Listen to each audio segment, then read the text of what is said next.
Selon ONU Femmes, près d'une femme sur 3 dans le monde a subi des violences physiques ou sexuelles au cours de sa vie. En 2025, le Niger fait face à un besoin critique de protection pour environ 1,2 million de personnes, dont une part significative concerne les violences basées sur le genre. Au Tchad, au Mali et au Burkina Faso, les violences constituent un problème majeur entre violences sexuelles, mariage forcé, excision, viol, violence conjugale pour ne citer que cela. La violence basée sur le genre au Sahel est une réalité. À l'occasion du 8 mars, Journée internationale des droits des femmes, nous consacrons cette émission aux violences basées sur le genre, un phénomène qui touche des millions de femmes et de filles dans le monde. Comprendre les violences basées sur le genre au Sahel, c'est la thématique du jour. Et ce débat est une coproduction des 4 studios de la Fondation du Sahel, à savoir le studio Yafa du Burkina Faso, le studio Tamani du Mali, le studio de la Fondation Hirondelle du Tchad et le studio Kalangu du Niger. Nous avons comme invité Madame Sawani Balkissa, elle est psychologue sociale. Bonsoir Madame. Bonsoir. Maître Nouridine Adamou Awadi, bonsoir. Bonsoir. Et Monsieur Ilyassou Amadou, responsable gestion des cas à l'ONG FEV, Femmes et Enfants Victimes de Violences Familiales. Je suis Nafissa Adam Sirfo du studio Kalangu à la modération. Mesdames et messieurs, bonsoir et bienvenue. Pour planter donc le décor, comprendre les violences basées sur le genre, nous allons suivre une capsule de nos collègues du studio Tamani du Mali. Le phénomène des violences basées sur le genre au Mali n'a pas diminué. Au contraire, ça se transforme et dans certains contextes même, ça s'intensifie. On peut observer 3 évolutions majeures. D'abord, il y a une persistance élevée des violences conjugales et familiales, et même des pratiques traditionnelles néfastes comme les mutilations génitales féminines qui touchent environ 89% des femmes âgées de 15 à 49 ans, selon en tout cas les enquêtes démographiques de santé 2023-2024. Pour ce qui concerne les violences conjugales et familiales, par exemple, ce sont des violences qui sont le plus souvent banalisées parce que c'est considéré comme relevant de la sphère privée. Donc cette persistance, de mon point de vue, est quand même assez critique. Ensuite, on a une aggravation dans les zones affectées par l'insécurité, les crises et les conflits, parce que là-bas, les femmes et les filles sont exposées à des violences sexuelles liées aux conflits. Très régulièrement, on est alerté sur des cas où les groupes armés se servent des femmes pour les violer de façon collective sur les trajets publics. Troisième évolution majeure, c'est qu'il y a une visibilité accrue des cas de violence basée sur le genre. Parce que la parole se libère petit à petit. De plus en plus, on voit des femmes qui acceptent de témoigner à visage découvert, par exemple. Et les questions de violence sont souvent médiatisées. Souvent, ça embrase aussi les réseaux sociaux. Les principaux défis liés à la lutte contre les violences basées sur le genre sont quand même des défis assez complexes parce que c'est des défis structurels et même multidimensionnels, si on peut le dire ainsi. Parce que d'abord, on a le poids des normes socio-culturelles. Par exemple, le fait que le patriarcat soit fortement ancré, certaines violences sont perçues comme normales ou justifiées. C'est le cas, par exemple, des mutilations génitales féminines qui a été classée depuis très longtemps comme pratique néfaste, mais continue à être pratiquée. Selon l'enquête démographique de Santé 7, il y a 70% des filles qui sont excisées, dont 36% avant l'âge d'1 an. Et souvent aussi, le fait qu'il y ait cette violence au niveau des foyers, notamment les violences conjugales, particulièrement de la part d'un conjoint vis-à-vis de sa conjointe, sont tolérées souvent parce que c'est perçu comme normal, c'est-à-dire il faut corriger la femme et c'est largement toléré par la société elle-même. Un autre défi, c'est l'impunité parce que les procédures judiciaires sont assez longues au Mali. Elles sont coûteuses, ce qui forcément décourage. Donc, Beaucoup de cas se règlent à l'amiable, au détriment des victimes le plus souvent. Alors, vous venez d'écouter un bref aperçu de ce qu'est les violences basées sur le genre, quelques cas récurrents au Mali, tels que l'excision, le mariage des enfants. Je commence avec vous, Maître Awadé Adamou. Que sont exactement ces VBG? Oui, au fait, on peut définir les violences basées sur le genre comme des actes préjudiciables, souvent physiquement, sexuellement, psychologiquement ou économiquement. Et en majeure partie, on retrouve les violences sexuelles, le viol, l'exploitation, le harcèlement et les coups et blessures, souvent sur les épouses. Parce qu'en majeure partie, c'est, comme on le dit entre guillemets, quoique je n'aime pas le dire, le sexe faible. Donc, on exerce souvent une force physique, morale et même économique sur ce sexe dit entre parenthèses faible. Donc, c'est vraiment mieux. Il y a des pratiques également traditionnelles néfastes qui rentrent dans le cadre des VBG. Vous avez, par exemple, comme l'avait dit dans le témoignage, les mutilations génitales féminines, le mariage précoce, le mariage forcé, souvent l'excision et tout ce qui s'ensuit. Voilà, donc vous parlez de viol, harcèlement, mariage forcé et mutilation génitale, mais ici au Niger, quelles sont les formes les plus reconnues par la loi? Les formes les plus reconnues ici au Niger, vous avez d'abord le viol, vous avez le harcèlement sexuel qui devient de plus en plus un grand fléau. Au boulot, à la maison, dans les rues, les femmes sont harcelées. Les violences auxquelles font face les femmes dans leur foyer, les hommes qui battent les femmes et tout ce qui s'ensuit. Et jusque-là, la société essaye de mettre un drap pour couvrir toutes ces mauvaises images, ces clichés, afin que le droit ne soit pas dit. Alors, les VBG, les pays du Sahel sont touchés, que ce soit le Mali, le Burkina Faso, le Tchad. Alors vous, monsieur Ilyas Amadou, vous êtes le responsable des cas à l'ONG FEV. L'ONG FEV, Femmes et Enfants Victimes de Violences Conjugales, qui est une ONG d'ailleurs, je parle à votre nom, qui a pour mission de protéger les femmes et les enfants victimes de violences au Niger. Pourquoi parle-t-on toujours de genre et non seulement de violence? Merci. Certes, on dit violence basée sur le genre. Oui. C'est l'expression du genre parfois qui rend un peu difficile le sens du genre. Je ne suis pas une spécialité en genre, mais si on parle du genre, c'est vraiment une construction sociale. C'est leur responsabilité partagée entre l'homme et la femme. Donc c'est pour cela qu'on parle de violence basée sur le genre.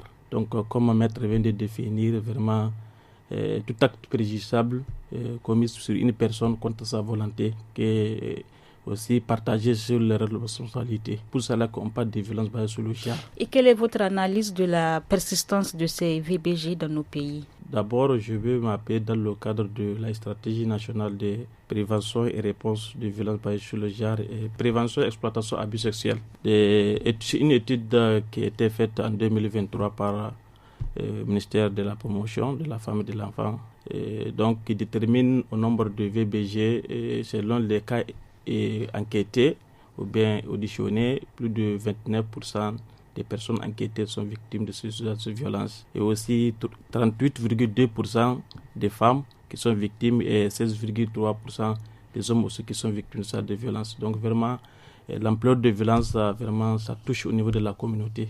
Alors vous qui accompagnez, qui avez pour mission de protéger les femmes et les enfants victimes de violences au Niger, quelles formes de violence sont les plus fréquentes sur le terrain? Ce sont les dénis de ressources d'opportunité et la violence psychologique. C'est-à-dire les dénis? Oui, déni de ressources, c'est-à-dire que d'empêcher d'une personne d'accès des ressources, et déni de services aussi, et empêcher d'une personne d'avoir d'accès des ressources et de services, comme par exemple dans le cadre de planning familial, dans le cadre des services, et déni d'opportunités, empêcher la personne aussi d'avoir certaines opportunités.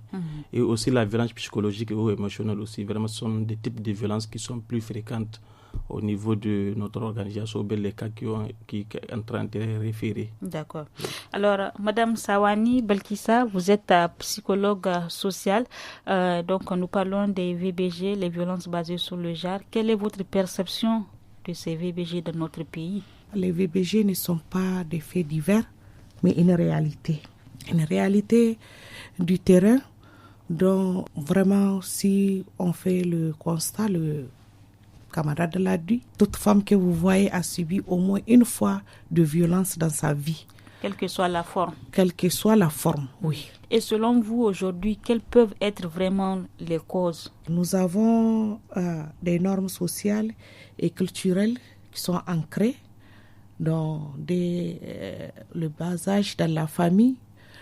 On fait la différence entre la fillette et le garçon, où le garçon est toujours au-dessus de la fille. Avec la distribution du travail, donc la fille, c'est elle qui devrait travailler chaque moment, à tout temps, alors que lui, c'est pour aller jouer. Donc à partir de là, c'est le mariage. En mariage aussi, la femme, c'est la soumission. Tu es obligé de te soumettre à ton mari. Et à part ça, quand la femme a sur l'économie, donc l'économie de la femme appartient toujours à l'homme. Donc vous voyez, ça ce sont des normes sociales que nous avons trouvées et c'est ça qui encourage la violence conjugale où l'homme, quand il bat sa femme aussi, on va dire que c'est normal, c'est sa femme, alors que c'est pas normal. Et les violences aussi sexuelles entre les cousins ou même les frères, on va dire non, quand on va sortir l'affaire, la fille n'aura pas de mariage et on clôt cette affaire. Et à partir de là, la femme, vraiment, elle n'a pas été bien traitée. Et tous ces aspects auront bien sûr un impact sur la victime. Direction à présent le Tchad où des cas de féminicide se multiplient. Les équipes de Studio Hirondelle Tchad ont pu parler aux frères d'une victime, une femme de 28 ans porteuse d'une grossesse de 8 mois battue à mort par son mari. C'était nuit, ils se sont bagarrés avec son mari. Et à notre grande surprise, le matin, on vient nous informer que notre sœur était bastonnée par son mari.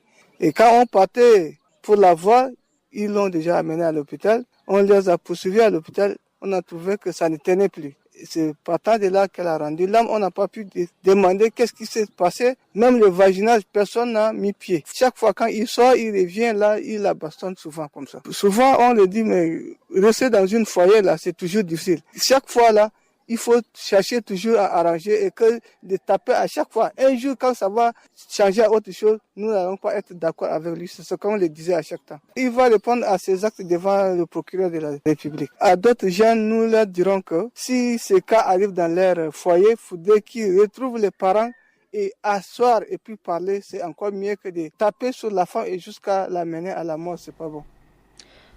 Voilà, c'était donc un témoignage et dans ce témoignage, on comprend que cette victime a malheureusement succombé. Elle a été battue à mort et elle portait une grossesse de 8 mois. Je reste toujours avec vous, Madame Sawani. Quelle réaction après écoute? Ma réaction, c'est que là, c'est un cas extrême. Le cas extrême, donc, la justice doit vraiment appliquer son bâton. Nous allons en venir donc vraiment aux conséquences juridiques pour les auteurs. Bien avant, Monsieur Iliassou de l'ONG FEV, c'est l'un des cas qu'on rencontre dans la société. Une femme qui a été battue à mort par son mari. Vous avez peut-être des exemples concrets aussi ici au Niger? Oui, effectivement. L'ONG Femmes et Enfants Victimes de Violences Familiales reçoit beaucoup ce genre de cas. Et par titre d'exemple, il y a tout récemment, je peux dire, décembre passé, on nous a signalé un cas sur attentat, meurtre même. Parce que c'était une femme enceinte de 7 mois, que son mari aussi, c'est un charlatan, qui était vraiment demandé le fœtus de sa femme pour des fins mystiques. Donc on l'a proposé 12 millions pour amener vraiment l'embryon de 6 à 7 mois. Donc il a cherché partout, il n'a pas eu, donc il a proposé sa femme, si possible, il peut avoir l'embryon. Donc la femme s'est opposée par rapport à ça. Donc il a demandé la femme de faire le choix, l'embryon ou bien sa vie. Donc la femme dit qu'il préfère aller en paradis ou bien l'enfer avec l'embryo, mais pas question de donner vraiment le fœtus. Donc il a proposé même de donner des produits pour que la femme prenne pour vraiment faire tomber l'embryon. Oui. La femme s'est opposée par rapport à ça et par finish, vraiment, il a pris son coupe. Il a coupé la femme, il a déchiré la femme. On peut dire que partout il a coupé la femme. On a même des preuves, on a des photos, on a tout. Donc, il a laissé la femme à mort, même, on peut dire. Donc, il a pris la femme, comme ça, dans un village éloigné. Il a laissé la femme, il a coupé les arbres déposés sur la femme parce qu'il pensait que la femme est décédée. Mais chemin faisant, c'est la vie, c'est Dieu qui détient la vie. Il y a certaines femmes qui ont entendu la femme hurler, ils sont venus pour voir et ils ont constaté que c'est une femme qui est vraiment battue physiquement, on peut dire, par son mari. Ils sont partis signaler la gendarmerie qui est venue en secours pour vraiment encourir la dame. Et la dame était aussi transférée au niveau de l'hôpital national. C'est des cas assez graves. Très graves, non. Alors, Maître Awadé, des cas assez graves la plupart du temps sur les femmes dans le foyer. Alors, que prévoit la loi pour les auteurs? Et en majeure partie, si vous prenez, il y a des sanctions qui ont été prévues. Pour certains cas, on peut le mettre dans le grand volet de coups et blessures volontaires, c'est-à-dire les bagarres, les coups donnés à l'épouse ou à l'époux ou sur une fille et tout ce qui s'ensuit. Ça, c'est le code pénal qui a déjà prévu ça. Également pour le harcèlement, que ce soit en milieu professionnel ou même dans la rue, là également, le code pénal a vraiment prévu des sanctions et eu égard à cela. Mais il faut reconnaître que, comme l'avait dit ici notre tante sur le plateau, que la société a toujours ce poids d'interrompre la procédure pénale. Souvent, c'est même la victime. On a reçu des cas où une femme battue par son mari, et là, le gars le met pratiquement à la porte. La femme décide d'intenter une action en justice pour coups et blessures volontaires et tout, parce que la femme a été frappée avec une arme sur la tête. Donc, elle avait vraiment perdu la mémoire. C'est aux urgences qu'elle a su que, bon voilà, elle est encore en vie et tout ce qui s'ensuit. Mais lorsque la gendarmerie voulait savoir les causes de ce qui avait amené cette pauvre dame aux urgences, c'est sa propre mère qui disait qu'elle a glissé sur le carreau pour vraiment taire la vraie cause de ce qui a amené cela. Donc c'est pour cela, moi je pense que je vais rentrer déjà dans les propositions. Il nous faut codifier la famille. Un code de la famille, ce n'est pas pour mettre le blanc dans nos foyers, non. Si nous sommes religieux, mettons la religion. Si on s'en tient au code civil, on met le code, mais il nous faut arrêter d'avoir des familles arc-en-ciel. Mais à la date d'aujourd'hui, quelle est la sanction vraiment qui existe pour les auteurs? Les sanctions ont été prévues. Oui. Si vous prenez par exemple pour le harcèlement sexuel, vous voyez là, pour le harcèlement sexuel, le code civil, le code pénal, autant pour moi, c'est au niveau de l'article 281.1. Et on dit que les sanctions, c'est un emprisonnement de 3 à 6 mois et d'une amende de 10 à 100 000.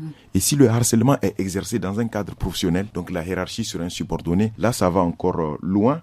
Donc c'est ou sur un mineur, bon, sur la hiérarchie, l'autorité, là c'est l'emprisonnement, c'est de 3 mois à 1 an et la peine c'est de 20 à 200 000. C'est-à-dire que le code pénal a prévu des sanctions. Et il y a au cas les par viols cas. également. Il y a également pour le viol, voilà, qui est vraiment un crime. Et ça dépend de la personne sur laquelle ce viol a été exercé. D'accord. Si c'est une personne majeure, une mineure de moins de 18 ans ou une mineure de moins de 15 ans. Voilà. Donc, ok, merci bien. Alors, Madame Sawani, le juriste vient de le dire, il y a dans certaines situations que notre société préfère taire certains cas de VBG. Mais donc, est-ce qu'il existe des mécanismes psychologiques qui maintiennent les victimes dans le silence pour ne pas pouvoir parler de ces cas? Ça, c'est les normes sociales. C'est les normes sociales, culturelles qui nous obligent, qui obligent vraiment la société à se taire. Surtout quand c'est dans un village, on voit le Maïgari. Le Maïgari est en paix avec toute la population. Donc dès que l'affaire vient vers le Maïgari, à partir de là, c'est avec un 50 000 seulement, on fait taire cette violence. Mais on fait taire une violence, mais les impacts sont là. Quels sont les impacts psychologiques à court et à long terme sur une victime en cas d'une violence aujourd'hui? Les impacts sont énormes. Il y a le post-traumatique en cas de violence et avec maintenant l'insécurité qui vraiment est venue pour être un catalyseur donc dans ces violences où vraiment les voisins se violent quand il y a vraiment une attaque, par exemple, dans un village, au lieu que ce soit les assaillants, c'est entre les villageois même. Je sais que la fille là, je voulais la prendre en mariage, elle a refusé. Maintenant, en cas d'attaque, c'est moi-même qui va la violer pour vraiment dissuader, voir que c'est les attaquants, alors que c'était des voisins. Donc là, la fille voit durant toute sa vie, elle encaisse ce viol-là. Et même si c'est une vieille, à mon âge, étant si violée, vraiment, jusqu'à dans ma tombe, je veux porter ces séquelles. Et les coups aussi, les violences physiques aussi, vous avez surtout certains perdent les oreilles ou bien un membre, une partie de son corps, vous voyez, donc c'est à vie. Et ces réalités sont presque les mêmes dans les pays du Sahel? Ces réalités sont les mêmes comme nous sommes dans un pays du Sahel et vraiment, selon l'histoire même, nous sommes un seul peuple. Donc les réalités sont les mêmes, nous partageons les mêmes réalités dans les pays du Sahel. Ilyasu Amadou, je rappelle que vous êtes le responsable de la gestion des cas à l'ONG. Donc, vos prédécesseurs l'ont dit, il est relevé que de notre société, beaucoup préfèrent taire les cas de VBG. Mais quels sont, selon vous, est-ce que vous êtes d'accord que ce sont les normes sociales qui représentent des obstacles majeurs à la dénonciation ou bien? Bon, c'est pas... les normes sociales, vraiment, ce sont des facteurs qui peuvent contribuer dans le cadre de ce prévalence, de ces violences basées sur le genre. Mais je pense que il faut aller au niveau de la racine même. La cause, qu'est-ce qui est à la base de ça? Je peux citer certaines racines de ces violences comme abus de pouvoir. Ça peut être une cause profonde même de ces violences basées sur le genre. Non-application de droits aussi ou bien l'application des droits humains. Aussi, ça peut être aussi une cause de ces violences et aussi inégalité du genre. Donc ça s'appelle les causes profondes de violences basées sur le genre. Donc il y a les facteurs favorisants par rapport à ça. Les facteurs sont nombreux.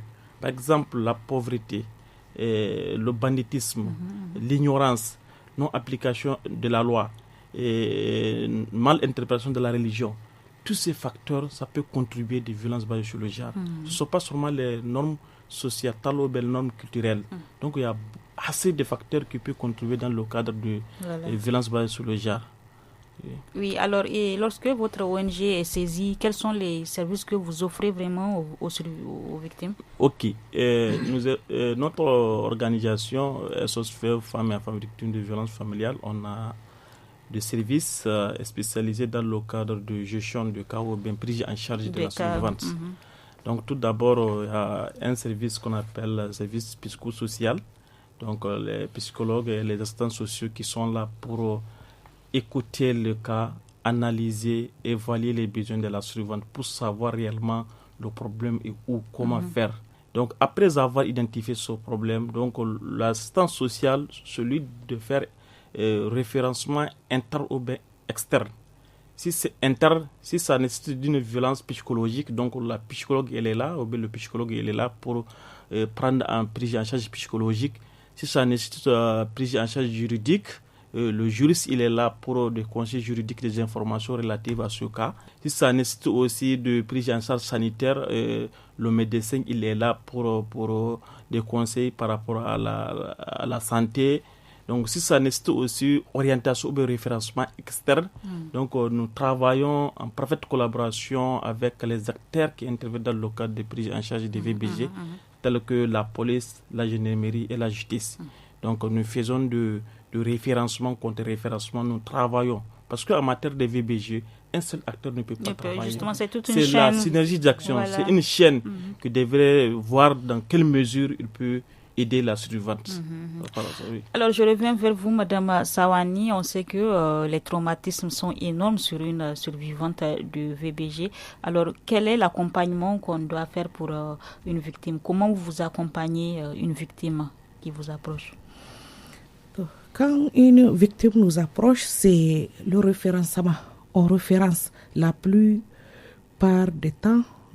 Notre point focal ou bien c'est SOS FEV qui prend en charge la réquisition, qui prend en charge les 30 000 francs d'expertise.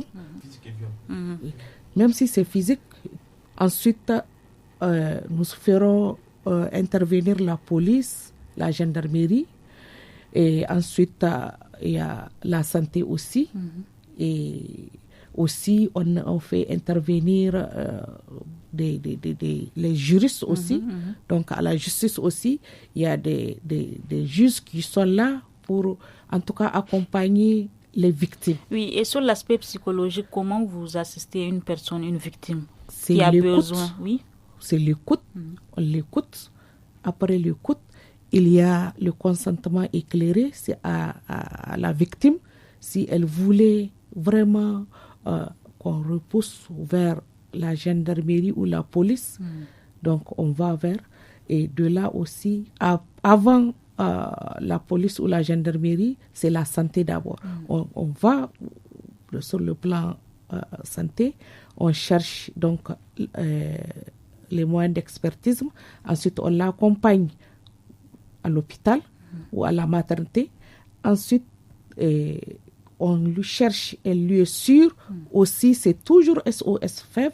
Ils ont la maison d'espoir où la victime fait 3 à 1 semaine. Donc, à partir de là, on sait qu'elle est dans un lieu sûr. Et après, on cherche la juridiction. D'accord.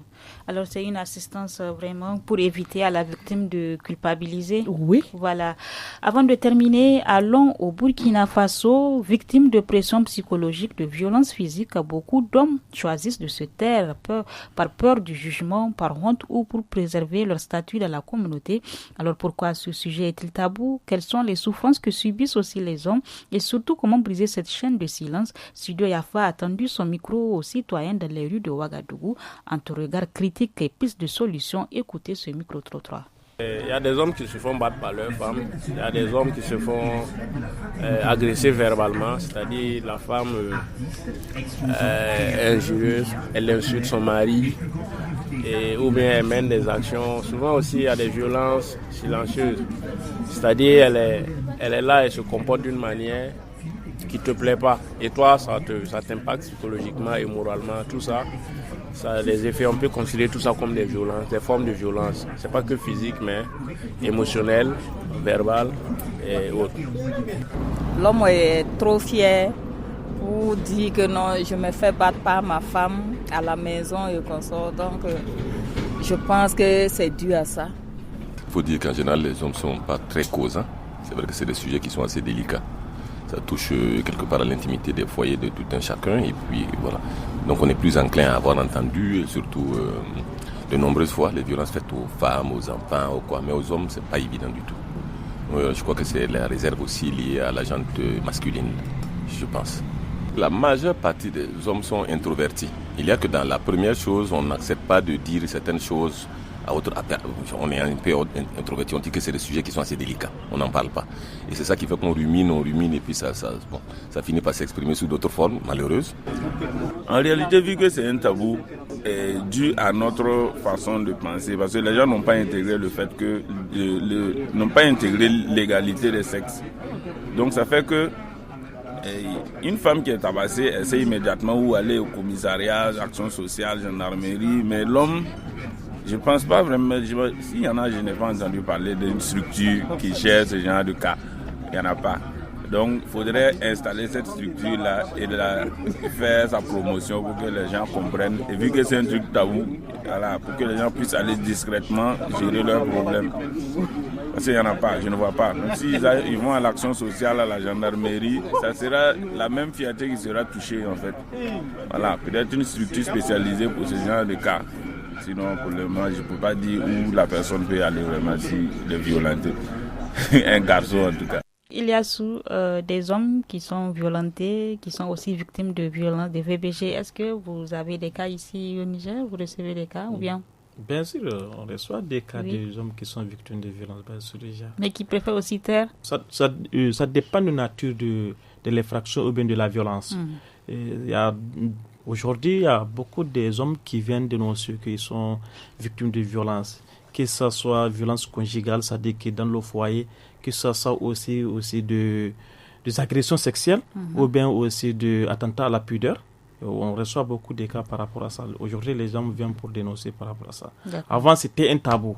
parce que suite à des sensibilisations, que vraiment on a compris que les violences basées sur le genre, ce n'est pas seulement une violence qui est faite à la femme, à l'enfant, c'est une violence qui est faite à toute personne. Donc c'est pour cela qu'aujourd'hui les hommes vraiment viennent dénoncer les violences qu'ils sont victimes. Comme le temps même est contre nous, ces VBG, comment lutter concrètement contre les VBG dans nos pays du Sahel? Pour prévenir des violences basées sur le genre, ou bien lutter, ou bien réduire les violences basées sur le genre, d'abord, il faut intensifier les sensibilisations dans les communautés, que ce soit au niveau de la région, au niveau du département, jusqu'au niveau village. Il faut vraiment intensifier les sensibilisations. D'accord.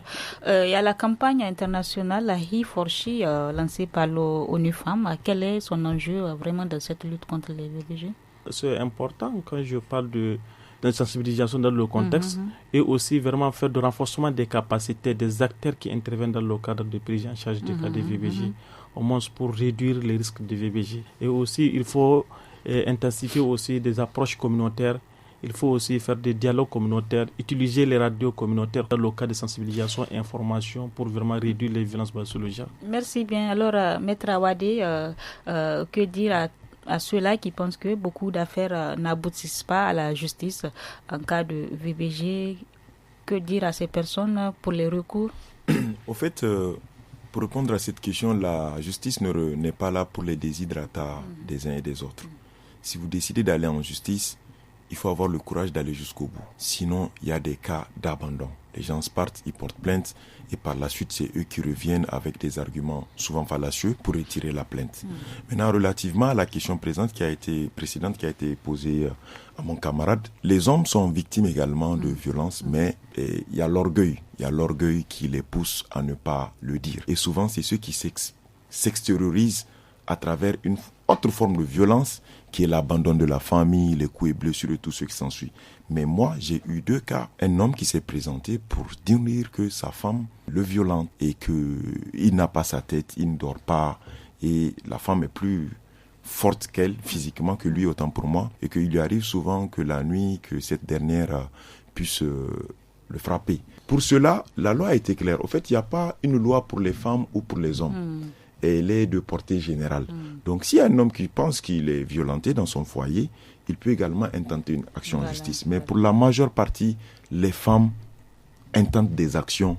C'est toujours d'autres femmes qui découragent. Merci bien. Une fille violée ne parle pas. Quand les gens sauront qu'elle a été violée, elle ne sera pas mariée. Et le violeur qui va continuer à violer et se marier. Voilà. Donc, il faudrait que la société puisse, des mains de revers, balayer tous ceux qui vont à l'encontre des lois et règlements de notre société. Merci bien. Je termine avec vous, Madame Sawani.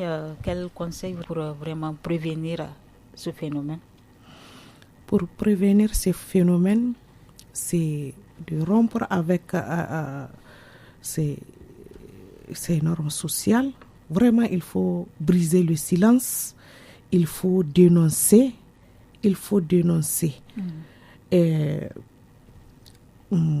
aussi les femmes qui sont mariées, donc c'est pas tout mariage qui est mariage. En cas de coups et blessures, en cas de violence, vraiment les femmes, référez-vous à la justice. La justice a des solutions pour ces VBG. Merci bien. Il faut donc dénoncer tout cas de violence basée sur le genre qui est vraiment une réalité dans nos pays du Sahel avec ses conséquences. Et c'est ici donc que prend fin cette émission sur la question des violences basées sur le genre au Sahel. Nous étions en compagnie de Madame Sawani Belkissa, elle est psychologue sociale, Maître Noureddine Adamou Awadé, Monsieur Ilyassou Amadou, le responsable de la gestion des cas à l'ONG Feuve Femmes et Enfants victimes de violences familiales. Merci vraiment d'être venu. C'est Nafisa Adam Sirfa à la modération et Amin Hassan à la technique. À très bientôt pour une autre thématique. Au revoir.